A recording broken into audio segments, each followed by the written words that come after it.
Durante casi 25 años, la Agencia Central de Inteligencia de Estados Unidos invirtió 20 millones en un solo objetivo: contactar inteligencias no humanas. Visión remota, viaje astral, comunicación psíquica y contacto con lo que ellos llamaban el Consejo de los Nueve, una supuesta federación galáctica proveniente de Sirio. Pero no fueron los primeros. Décadas antes, ocultistas ya habían establecido contacto con las mismas entidades y oficiales militares estaban combinando magia con operaciones psicológicas. Todo está documentado: archivos desclasificados, testimonios verificables, conexiones imposibles de ignorar. La pregunta no es si esto pasó. Los documentos existen. La pregunta es, ¿con qué estaban hablando realmente? En este video no voy a decirte que los aliens bajaron directamente a las oficinas de la CIA, pero sí voy a mostrarte que la CIA invirtió 20 millones investigando el contacto con entidades no humanas. Y hablaremos de cómo múltiples programas militares y de inteligencia han tenido conexión con temas relacionados al ocultismo, lo cual es bastante inquietante. ¿Suena bien? ¿Están listos? Pues bien, empecemos por los hechos duros. Hablemos del proyecto Stargate, un proyecto que se desarrolló entre los años 1972 y 1995. Aquí en su pantalla aparecerán algunos de los nombres como fue nombrado este programa. Pero no solo eso, sino que agencias como la CIA, la DIA y la Army Intelligence estaban involucradas detrás de esto. Este programa alcanzó un presupuesto aproximado de 20 millones de dólares. ¿Okay?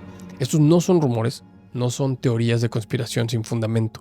Son documentos, y de hecho puedes ir ahora mismo a la CIA, a la página de la CIA.gov, buscar la sección FOIA Reading Room y descargar 89,000 páginas de documentos.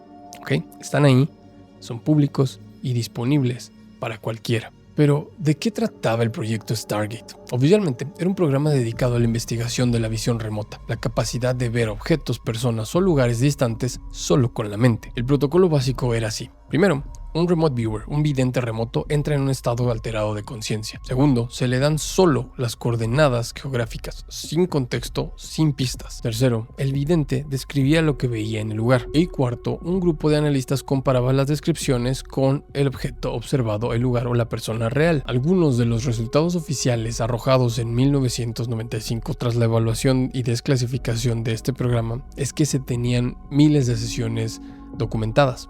Al mismo tiempo, encontraron algunos aciertos notables con la localización de ciertas instalaciones soviéticas. Pero ojo, algo importante que se mencionó es que este programa no era, o una de las conclusiones finales es que no era lo suficientemente confiable para utilizarlo en operaciones de inteligencia. Pero ojo, aquí está lo interesante. Esa fue la conclusión pública. La conclusión que le dieron a la prensa, pero dentro de esos 89,000 documentos hay cosas que no encajan con el tema de la visión remota de instalaciones militares enemigas. Hay sesiones donde los remote viewers reportan haber tenido contacto con inteligencias no físicas, viajes a otras dimensiones o planos de existencia, comunicación con inteligencias antiguas, visiones de estructuras en Marte y mensajes de federaciones galácticas, así como encuentros con los Nueve. Y aquí es donde la cosa se pone extraña, porque resulta que algunos de los principales investigadores de Stargate ya tenían experiencia contactando a estas entidades décadas antes de que el programa existiera oficialmente. De hecho, el primer contacto documentado con los Nueve ocurrió en 1952. 20 años antes de que Stargate comenzara. 1952, Glen Cove, Maine. Un grupo de 9 personas se reúne en una cabaña aislada. El líder de este grupo, el Dr. Andrija Puharich. Puharich no era un charlatán aleatorio, era médico con licencia legítima, tenía patentes reales en tecnología médica, trabajaba en investigación parcialmente financiada por el ejército estadounidense y estaba obsesionado con una pregunta: ¿se puede establecer contacto con inteligencias no humanas? Esa noche de 1952, Puharich y su grupo intentan un experimento. El medium, el Dr. D.G. Vinod, un médico hindú visitante, entra en un trance profundo. Comienza a hablar, pero no con su propia voz. Somos los 9. Somos los principios y guardianes de Dios. Hemos estado observando. El tiempo se acerca. Según los testimonios escritos de Puharich y los otros presentes en esa sesión, los 9 se identificaron como un consejo de entidades o principios, guardianes de la evolución de la humanidad, observadores desde hace miles de años, originarios del sistema sirio y más allá, y con un plan específico para la humanidad. Pero no solo eso, prometieron volver a contactar cuando el momento fuera el correcto. Durante 20 años, Puharich continuó investigando, publicó libros sobre comunicación con inteligencias no humanas, dio conferencias, atrajo la atención de las agencias de inteligencia. Y en 1973, los 9 volvieron, pero esta vez en un lugar mucho más serio. Stanford Research Institute, el SRI, un contratista oficial de la CIA. Y ahí adentro, el medium esta vez era alguien que muchos conocen. Hablemos de Uri Geller. Sí, el tipo que se hizo famoso por doblar cucharas con la mente. A ver, un poco de contexto importante. Los experimentos realizados con Uri Geller fueron altamente controversiales. Magos profesionales como James Randi demostraron que los poderes de Geller podrían replicarse con trucos de ilusionismo. Los científicos del SRI fueron criticados por su metodología laxa, pues no controlaban adecuadamente los experimentos o las investigaciones contra un fraude, pero allá adentro había dos científicos, uno llamado Targ y otro Putov, que insistieron que incluso bajo condiciones controladas, algo anómalo sucedió. Y la CIA continuó financiando la investigación. En 1974, Puharich publica Uri, A Journal of the Mystery of Uri Geller. En el libro, documenta sesiones donde Geller, en estado alterado de conciencia, canalizaba mensajes de los 9. En estas canalizaciones, Geller hablaba sobre una tecnología futura que sería dada a la humanidad, cambios planetarios inminentes, un despertar de conciencia humana masivo y la preparación para el contacto abierto. Ahora, la pregunta obvia. ¿Esto realmente pasó? Bueno, Puharich lo documentó extensamente en su libro. Geller lo confirmó en entrevistas de los años 70, aunque después se distanció un poco del tema. La SRI estaba involucrado oficialmente y sí, tenían un contrato activo con la CIA. Las líneas entre investigación paranormal y operaciones de inteligencia eran existentes, pero los 9 no eran una novedad en esas épocas. Alguien más ya los había contactado décadas antes, y ese alguien era el ocultista más infame del siglo XX. Aleister Crowley. Crowley era muchas cosas: un genio literario, adicto a sustancias, un provocador extremo y un montañista experto, charlatán o místico genuino, dependiendo a quién le preguntes. Pero en 1918 tuvo una experiencia que eventualmente cambiaría el rumbo del fenómeno no humano moderno. Entre enero y marzo de 1918, Crowley realiza una serie de rituales en Nueva York. Los llamó el Amalantra Working. El objetivo: contactar inteligencias no humanas de más allá del velo. Durante uno de estos rituales, Crowley afirma haber contactado a una entidad. La experiencia lo impactó tanto que al año siguiente, en 1919, la dibujó y la publicó en The Blue Equinox. Lo llamó Lam. Miren por favor este dibujo con atención. Cabeza calva y alargada, ojos grandes, rasgos faciales mínimos, casi sin nariz, y una apariencia claramente no humana. Les voy a decir algo inquietante.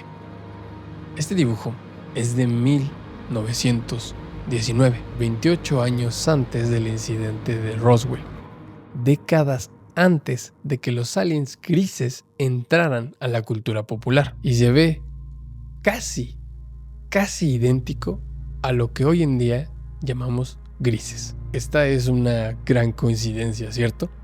En los escritos de Crowley sobre Lam, describe a la entidad como viniendo desde más allá de las estrellas, como un mensajero de fuerzas antiguas y como un intermediario entre dimensiones. Y en sus textos posteriores, especialmente en su trabajo con la Otto, Crowley menciona repetidamente una estrella específica, Sirio. En los escritos de Crowley, Sirio está relacionado con la diosa egipcia Isis. Asimismo, la llama el ojo de Set y la considera una fuente de corriente mágica primordial. Pero a ver, recapitulemos. Entre 1918 y 1919, Crowley contacta a una entidad que llama extraterrestre, a esta entidad llamada Lam. La dibuja parecida a los grises modernos, que son los que conocemos décadas después. Vincula todo esto a la estrella Sirio y desarrolla un sistema mágico completo basado en el contacto con inteligencias no humanas. Y décadas después, la CIA está investigando exactamente lo mismo: el contacto con inteligencias no humanas vinculadas a Sirio, utilizando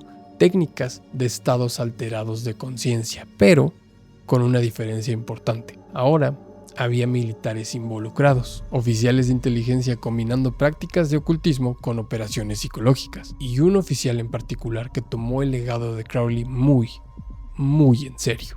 Bueno, para esta siguiente parte del video quiero hablar un poco de cuando el ocultismo entró al ejército, y me voy a permitir leer el nombre un poco complejo de una persona para que les quiero explicar a continuación. El Lieutenant Colonel Michael Aquino. Michael Aquino no era un ocultista de closet que se escondía en sus creencias, no operaba en las sombras. Al contrario, era un oficial de la inteligencia militar y un sumo sacerdote satánico. Sí, al mismo tiempo y públicamente, con pleno conocimiento del ejército. En 1980, Aquino coescribe un paper militar con el coronel Paul E. Vallely, un oficial senior respetado titulado From PSYOP to Mindwar, The Psychology of Victory. Ok, aquí hay algo importante que debemos entender. Este no era un texto ocultista escrito en secreto, era un documento militar oficial explorando una nueva doctrina de operaciones psicológicas, así como lo escucharon, escrito por 2 oficiales del ejército estadounidense. El documento proponía algo radical. Proponía operaciones psicológicas que no solo cambiaran el comportamiento del enemigo, sino que cambien cómo piensan a nivel fundamental. Control de narrativa, control de percepción y control de realidad. No con chips implantados, no con sustancias, sino con información, con símbolos y con mitología, con la construcción de realidades alternativas en la mente del objetivo. Aquino creía que la forma más efectiva de llevar a cabo una guerra mental era por la vía espiritual, que los símbolos y arquetipos más poderosos venían del ocultismo antiguo. Junio de 1975. Aquino se separa dramáticamente de la iglesia de Satán de Anton Szandor LaVey. La razón, LaVey había comercializado la organización, vendía títulos sacerdotales por dinero, había convertido el satanismo en teatro, y Aquino quería algo más serio, más antiguo, más genuino. El 21 de junio de 1975, durante el solsticio de verano, Aquino afirma haber tenido una revelación directa, y no de Satanás, sino de algo mucho más antiguo, una revelación de Set, el dios egipcio del caos, del desierto, de las tormentas. Acto seguido, funda el templo de Set. En la teología de Aquino, Set no era un personaje maligno. De hecho, era un libertador. Era un dios que le dio una conciencia individual a la humanidad y fue, para él, el que nos separó del rebaño inconsciente. Pero aquí está lo verdaderamente inquietante. Aquino escribió extensamente sobre símbolos, sobre cómo ciertos símbolos despiertan algo profundo en la psique humana. De hecho, en uno de sus ensayos afirmó que el monolito negro de la película 2001, A Space Odyssey, era un símbolo perfecto de Set. Una estructura geométrica perfecta, sin origen aparente, que altera irreversiblemente la conciencia de quienes lo encuentran. Es Set materializado. Piensen en esto por un momento. Un oficial militar escribiendo sobre cómo objetos misteriosos en una película de ciencia ficción son símbolos ocultistas antiguos que impactan directamente en la psique humana. ¿Es esto una operación psicológica? ¿Es una revelación codificada? ¿O bien son ambas cosas al mismo tiempo? Y al igual que Crowley, al igual que los 9, Aquino también estaba obsesionado con Sirio. Según los escritos del templo de Set, Sirio era la estrella de Set, la fuente de la corriente oscura de conciencia que Set otorgó a la humanidad. Pero a ver, Aquino fue más lejos que Crowley. Él afirmó que Sirio solo era una estación repetidora de señales, que las transmisiones verdaderas venían desde más lejos, desde Andrómeda. Y aquí, querido, aquí es donde todo empieza a sonar a ciencia ficción. Sirio, la estrella más brillante en nuestro cielo nocturno. ¿Por qué todos estaban obsesionados con Sirio? Crowley, los 9, Aquino, ¿por qué siempre la misma estrella? Déjenme mostrarles algo. Como ya lo había mencionado antes, en el antiguo Egipto, Sirio, llamada Sobdet o Sotis, era la estrella más importante de su civilización. Y déjenme contarles por qué esta estrella era tan crucial. Esta estrella estaba asociada con Isis, la diosa principal del panteón. Su aparición, cuando la estrella aparecía, marcaba la inundación anual del Nilo. Es decir, esto era esencial para la agricultura. Además, era considerada un portal o una puerta al Duat, el más allá. Pero a ver, también no debemos de olvidar que las pirámides de Giza están astronómicamente alineadas con el cinturón de Orión y con Sirio. No es por casualidad. Esto es por un diseño deliberado. Pero déjeme decirles algo. Esto no solo en Egipto. Se dice que hay una tribu en África que conocía cosas sobre Sirio que no deberían de saber. Y vamos a hablar un poco de ellas. La tribu de Dogon de Malí. En 1976, Robert Temple publica The Sirius Mystery, un libro que causó una controversia masiva. Y el argumento básicamente decía que los Dogon tienen conocimiento astronómico detallado de Sirio B, una estrella que no se puede ver sin telescopios avanzados. Los Dogon afirman que seres anfibios de Sirio les enseñaron parte de sus misterios en la antigüedad. Este conocimiento está en su mitología desde antes del contacto occidental. Pero a ver, no solo ocultistas y agencias de inteligencia, sino que también científicos con PhD y con carreras establecidas han sido quienes han reportado haber recibido mensajes desde Sirio, y algunos de ellos llegaron a perder todo incluso cuando hablaron de eso. Vamos a hablar del caso de John Lilly y de cuando los científicos empezaron a recibir transmisiones. Miren, el Dr. John Lilly era un científico legítimo y respetado. Trabajó para el National Institute of Mental Health y sus tanques de aislamiento sensorial son usados hasta hoy para investigación y para terapia. Pero en los años 60 y 70, Lilly empezó a explorar territorios mucho más extraños. Se dice que Lilly combinaba su invento, es decir, este tanque de aislamiento sensorial, en el cual consistía en flotación en agua salada y a temperatura corporal en oscuridad y silencios absolutos. No sé si han visto, son estas cápsulas en las que se meten las personas, con pequeñas dosis de LSD y especialmente ketamina. Se sumergía él durante varias horas y a veces hasta días. Y aquí necesito hacer una pausa para una aclaración muy importante. En 1961, Lilly participó en un grupo informal de científicos llamado Order of the Dolphin.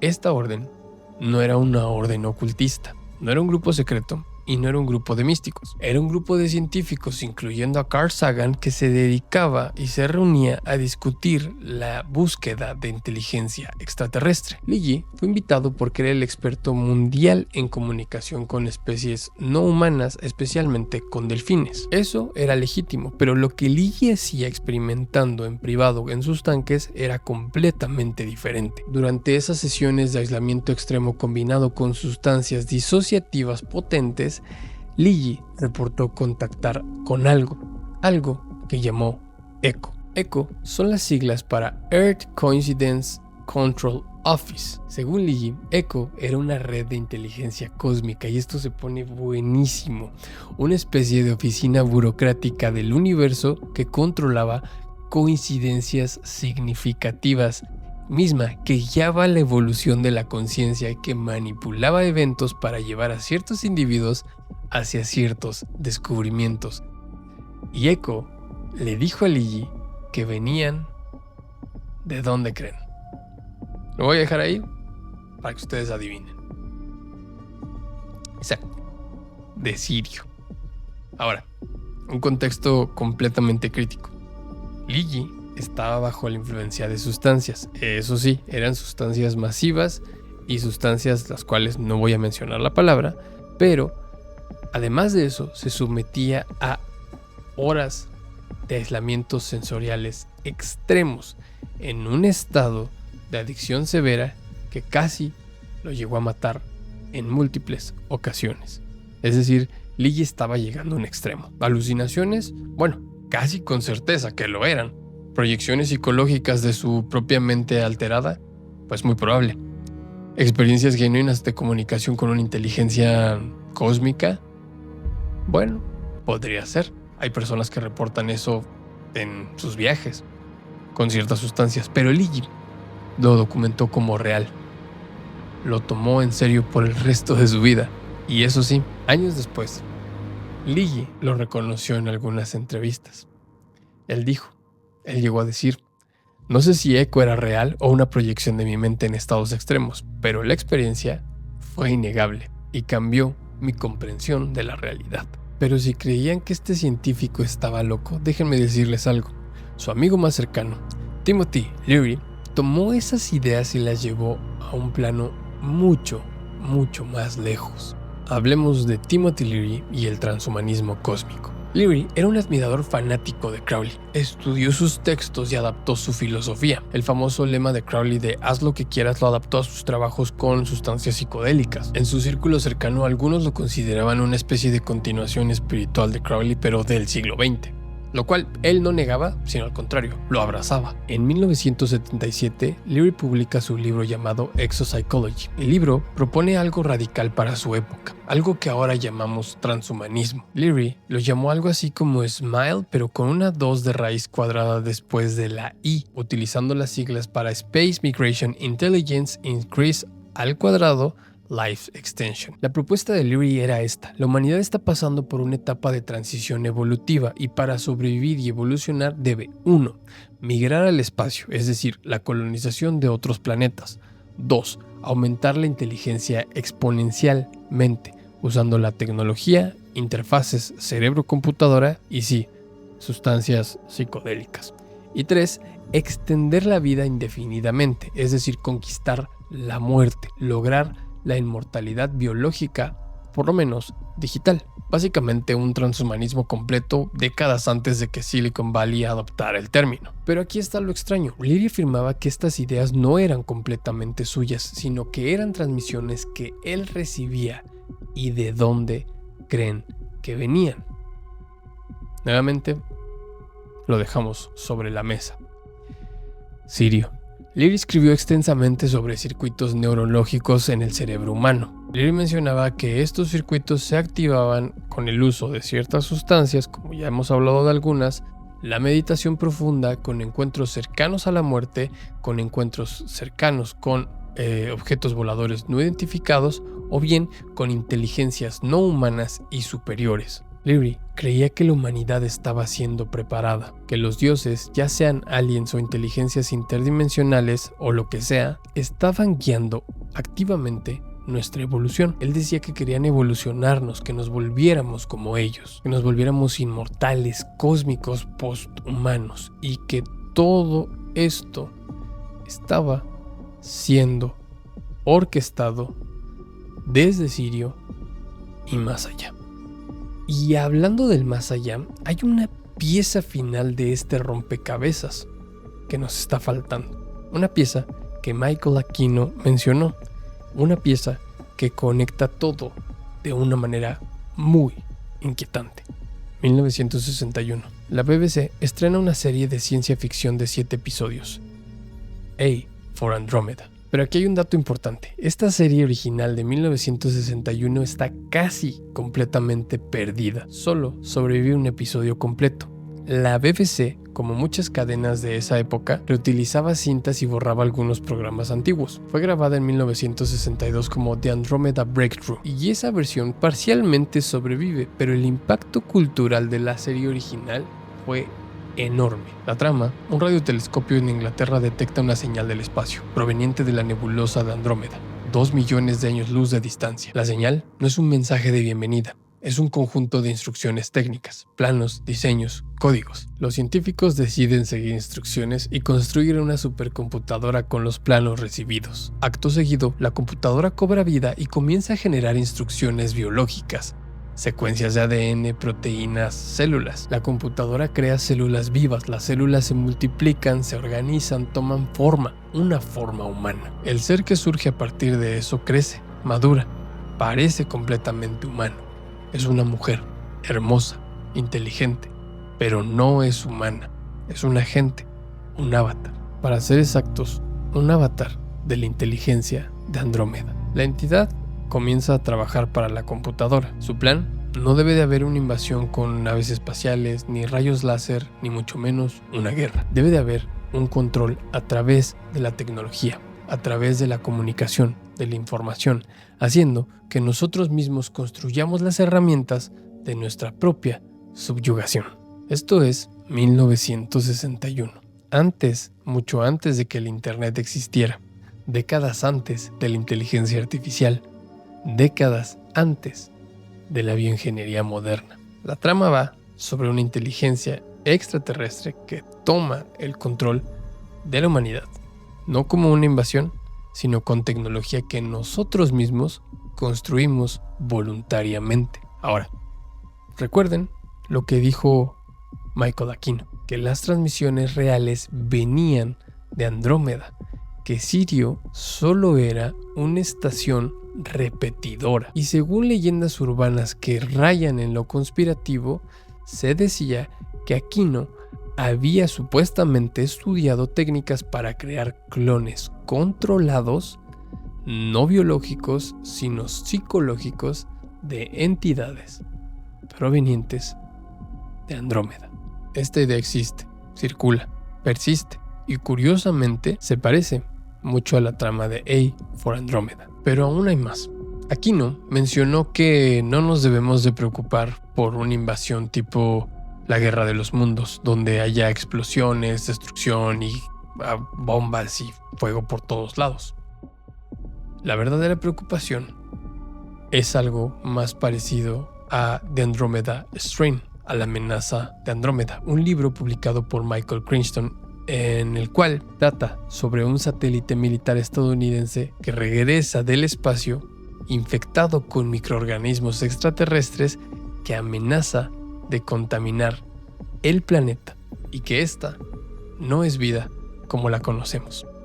La verdadera preocupación es algo como Andromeda Strain, contaminación invisible a nivel biológico o mental, información que infecta, ideas que se replican como virus, podríamos decirlo como los memes, en el sentido original de Dawkins, una especie de virus que se propaga y que transforma la conciencia, como un virus, pero de conciencia. Fíjense qué interesante. Ok, recapitulemos un poco sobre estos patrones innegables. Como hemos visto, hay múltiples personas operando independientemente, contactando inteligencias. Todas estas personas mencionan Sirio o más allá, es decir, Andrómeda. Todas estas personas reciben mensajes similares sobre la evolución humana. Muchas de estas tienen conexiones documentadas con inteligencia militar o con agencias gubernamentales. Este patrón se acelera dramáticamente después de 1950. Ya ven que de ahí para atrás, Crowley. Pero de los 1950-52 para adelante, esto empieza a suceder de una forma mucho más común. E incluso llegamos al punto en el que la ciencia ficción predice conceptos que más tarde aparecerán en testimonios. Pero entonces, ¿qué está pasando realmente? Miren, todo esto es bastante genuino. Inteligencias no humanas, aliens, seres interdimensionales o lo que sea, que están contactando con ciertos humanos seleccionados. Han estado haciéndolo durante milenios y no es el único registro. Tenemos muchos registros de este tipo de contactos, pero que han estado guiando, y más en estos testimonios, han estado guiando activamente nuestra evolución, preparándonos para algo. Pero entonces, ¿qué está pasando realmente? Miren, antes de cerrar este video, hablemos de algunas posibilidades para después ir concluyendo. Hablemos de la posibilidad número 1. Probablemente estamos pasando por un contacto real. Digamos que todo esto es genuino, que hay inteligencias no humanas, aliens o seres no humanos o seres interdimensionales que están contactando un grupo de humanos selectos, o hay humanos selectos a los cuales ellos se acercan, tienen un contacto. Es un contacto que han estado haciendo durante milenios, durante épocas, generación tras generación, lo cual busca guiar activamente nuestra evolución. Buscan prepararnos para algo más, para un contacto abierto, para una transformación o incluso para un evento. Esto puede ser. Sobre todo, pensaría yo que buscan prepararnos para un contacto, pero esto puede ser. Hablemos de una posibilidad número 2, por decirlo así. Supongamos que esto se trate de una operación psicológica, que esto sea completamente fabricado por la CIA u otras agencias que crearon una narrativa elaborada para difundir, o más bien para confundir a los enemigos, para desinformarnos, para controlar a través de una mitología manufacturada. Por ejemplo, Crowley, Puharich o incluso Aquino, todos forman parte de una operación multigeneracional. Esto Suena descabellado, pero existe una posibilidad. Hablemos de la posibilidad número 3 de un fenómeno psicológico. ¿Ok? Supongamos que esto es real como experiencia, pero no como entidades externas. Es decir, estados alterados de sustancias, meditación, aislamiento sensorial o un trauma psicológico generen experiencias arquetípicas. El cerebro humano interpreta estas experiencias como contacto y los patrones resulten ser universales porque todos tenemos el mismo hardware mental, ¿no? Jung lo llamaría una especie de inconsciente colectivo y los neurocientíficos lo llamarían una arquitectura cerebral compartida. Supongamos que accedemos a esa información y eso es lo que nosotros traducimos como un contacto. O bien, está la posibilidad número 4. Aquí una especie de hibridaje. Algo real está pasando, pero está siendo simultáneamente experimentado genuinamente por ciertos individuos, interpretado a través de filtros culturales, manipulado por agencias de inteligencia para sus propios fines y mal interpretado por las percepciones o más bien por las limitaciones de las percepciones humanas. ¿Qué tal te suena esto? La verdad, creo que es más compleja que cualquier explicación simple que podamos decir en un podcast. Alguna de estas posibilidades o probabilidades se puede acercar un poco. No sé cuál de estas sea la correcta. Y cualquiera que te diga que sabe cuál es con certeza, yo creo que te podría estar mintiendo. Pero si algo sé, es esto. La CIA invirtió $20 millones a lo largo de casi 25 años investigándolo. Oficiales militares de alto rango lo tomaron tan en serio que fundaron religiones completas basadas en ello. Científicos legítimos arriesgaron y perdieron sus carreras explorando este fenómeno. Y los documentos están ahí, públicos y verificables. Pero entonces, ¿qué pasó?